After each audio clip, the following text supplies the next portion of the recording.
IPL 2024 में impact player एक ऐसा नियम है जिसको लेकर तमाम तरह की आलोचनाएं हो रही हैं। चाहे रोहित शर्मा हो, पूर्व क्रिकेटर इरफान पठान हो, हाल में ही अक्षर पटेल क्यों ना हो, सबने रह रहकर स्टेटमेंट दिए हैं इम्पैक्ट प्लेयर के रूल को लेकर। और बहुत हद तक इम्पैक्ट प्लेयर का जो रूल है उससे भारतीय खिलाड़ी सहमत नजर नहीं आ रहे हैं। रोहित शर्मा ने भी यही कहा है कि भाई जितने इम्पैक्ट प्लेयर रूल के चलते ऑलराउंडर्स जो हैं उनको हम पूरी तरीके से यूज़ नहीं कर पा रहे हैं, एक एक्स्ट्रा प्लेयर के चलते ऑलराउंडर का नुकसान हो रहा है। शिवम दुबे उसका बहुत बड़ा एग्जांपल है कि शिवम दुबे को इम्पैक्ट प्लेयर के तौर पर अगर खिलाया जाता है तो आप उनसे बॉलिंग नहीं करा पा रहे हैं। एक दिक्कत इम्पैक्ट प्लेयर के रूल को ये जो आ रही है, इस पर हाल में ही जय शाह का स्टेटमेंट आया है। जय शाह ने इम्पैक्ट प्लेयर के रूल पर कहा है कि भाई ये एक टेस्टिंग मोड में था, हम इसे टेस्ट कर रहे थे, ऐसा नहीं है कि परमानेंटली अप्लाई है।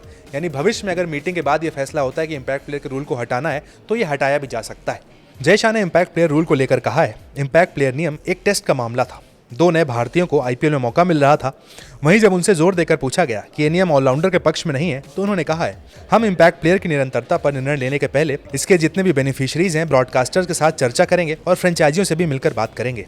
ये स्थायी नहीं है, लेकिन किसी भी नियम के खिलाफ प्रतिक्रिया नहीं दी है। इस रिपोर्ट की माने तो जल्द ही बीसीसीआई एक मीटिंग करेगा T20 वर्ल्ड कप के बाद, जिसकी संभावना है सारे फ्रेंचाइजियों के साथ जय शाह बैठेंगे, वहां पर इम्पैक्ट प्लेयर के रूल पर डिस्कशन होना है।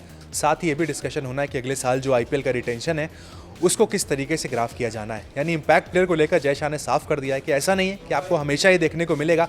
अगर सारी फ्रेंचाइजीज मिलकर कहती हैं कि भाई इम्पैक्ट प्लेयर का रूल ठीक नहीं है तो बीसीसीआई इसे हटा भी सकता है। जितने ऑलराउंडर्स हैं जिनको लग रहा है कि इम्पैक्ट प्लेयर से नुकसान हो रहा है, उनके लिए अच्छी खबर साबित हो सकती है, क्योंकि इम्पैक्ट प्लेयर का रूल हटेगा तो आपको सिर्फ 11 खिलाड़ी खिलाने होंगे। एक एक्स्ट्रा खिलाड़ी का जो बेनिफिट मिलता है, लेकिन उसके साथ जो ऑलराउंडर का नुकसान होता है वो हट जाएगा।